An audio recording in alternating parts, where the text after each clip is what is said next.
Narayan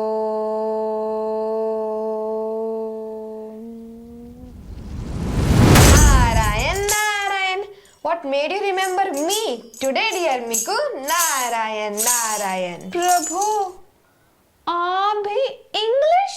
Dear Miku, when in Rome, do as Romans do. Narayan Narayan. What did you say? When in Rome, do as Romans do? What does it mean, प्रभु? इसका मतलब क्या होता है? बच्चे, when in Rome, do as Romans do एक idiom है which means when you visit a foreign land, follow the customs of those who live there. Hindi में अगर बोलूं तो जैसा देश वैसा भेष. आजकल पृथ्वी पर इंग्लिश का ही प्रचलन है.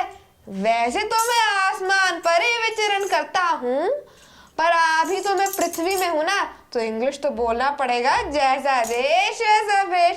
तुम बताओ, तुमने मुझे कैसे याद किया? नारायण नारायण. प्रभु ये इंग्लिश सिर दर्द बन गई है.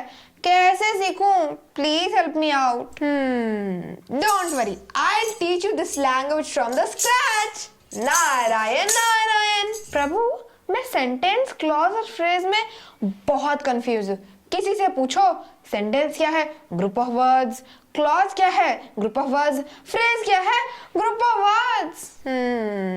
ध्यान से सुनो, आज मैं तुम्हें इनके बीच का डिफरेंस बताऊंगा और आज के बाद जिंदगी में तुम कभी नहीं भूलोगे. नारायण नारायण. तो जल्दी बताइए ना प्रभु जी. होल्ड योर हॉर्सेस मीकू and listen carefully. What is sentence? Sentence is a group of words which must have complete meaning and sense. यहाँ पर complete meaning का होना जरूरी है. इसके बिना sentence नहीं कहलाएगा. इसके दो बहुत ही important functions हैं, subject and verb. For example, he was drinking water. इस sentence में he subject है और was helping verb और drink main verb है. इस sentence में subject है, वो भी है और कंप्लीट मीनिंग भी कन्वे हो रहा है.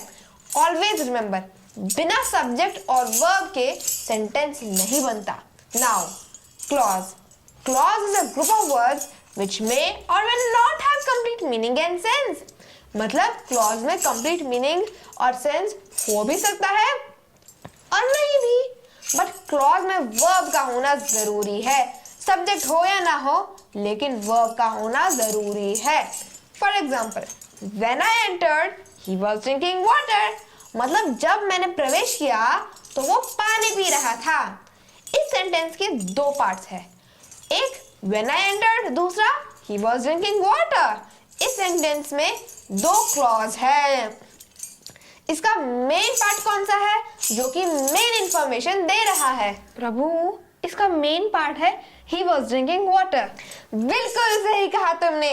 जो मेन पार्ट है, जो मेन इंफॉर्मेशन दे रहा है, वही मेन क्लॉज है जिसे प्रिंसिपल क्लॉज भी कहते हैं. और when I entered subordinate clause है क्योंकि वो मेन क्लॉज के अंदर यूज हो रहा है.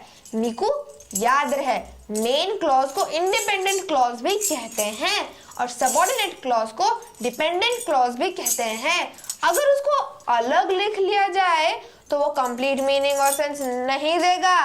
वो मीनिंग तभी क्रिएट करेगा जब वो कनेक्ट होगा मेन क्लॉज से. सबऑर्डिनेट क्लॉज हमेशा डिपेंडेंट क्लॉज होता है और मेन क्लॉज इंडिपेंडेंट क्लॉज होता है. अगर मैं इंडिपेंडेंट क्लॉज को अलग कर दूं तब भी वो कंप्लीट मीनिंग और सेंस देगा, लेकिन अगर मैं डिपेंडेंट क्लॉज को अलग कर दूं तो उसका कंप्लीट मीनिंग और सेंस नहीं बनेगा.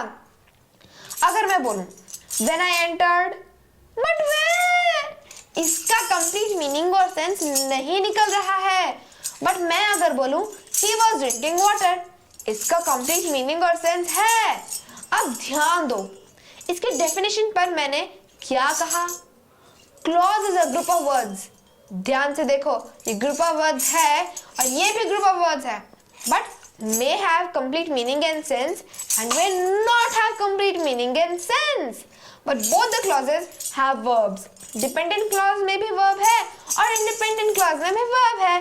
I hope मीकू sentence और clause का difference तुम्हें समझ में आ गया होगा. नारायण नारायण.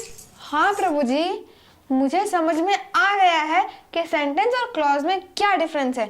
अब जल्दी से फ्रेज भी बता दीजिए। नारायण नारायण। अब आते हैं फ्रेज पर। फ्रेज किसे कहते हैं? Phrase is a group of words which acts as one unit function of a sentence. One unit function से आपका कहने का क्या मतलब है? Narayan Narayan, good question. ध्यान से सुनो। जैसे अगर मैं कहूं Sita and Gita will go to market by car. अब यहाँ पर देखो, सीता एंड गीता क्या है? सब्जेक्ट है, और ये थ्री वर्ड्स का एक ग्रुप है। सीता एंड गीता मतलब यहाँ पर ये ग्रुप ऑफ वर्ड्स मिलकर एक फंक्शन बना रहे हैं, तो ये हुआ सब्जेक्ट फ्रेज। अब आगे देखो, विल गो ये टू वर्ड्स है और दोनों ही वर्ब है, लेकिन दोनों ने बनाया है एक फंक्शन, तो वह कहलाएगा वर्ब फ्रेज। अब आगे देखो, टू मार्केट ये दो अलग अलग वर्ड है, बट दोनों मिलकर एक फंक्शन क्रिएट कर रहे हैं। ये एक एडवर्ब है, ये हुआ एडवर्ब फ्रेज। इसके अलावा भी बहुत सारे फ्रेज होते हैं, जैसे ऑब्जेक्ट फ्रेज, इडियोमैटिक फ्रेज और भी, बट मैंने तुम्हें सिर्फ बेसिक्स बताया है। नारायण नारायण। प्रभु मैं तो धन्य हो गई सब्जेक्ट क्लॉज और फ्रेज समझकर। बहुत बहुत धन्यवाद। Narayan Narayan. Always ready to help you. Whenever you need my help, just remember me.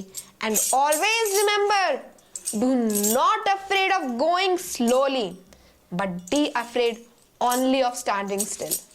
Narayan Narayan. So my brothers and sisters, मुझे तो सेंटेंस क्लॉज और फ्रेज में अंदर समझ में आ गया है। कि आपको आया कि नहीं? कमेंट बॉक्स में लिख के बताइए। Thank you so much for investing your time here in this video. Bye bye, see you in the next video. Narayan Narayan Narayan Narayan Narayan Narayan.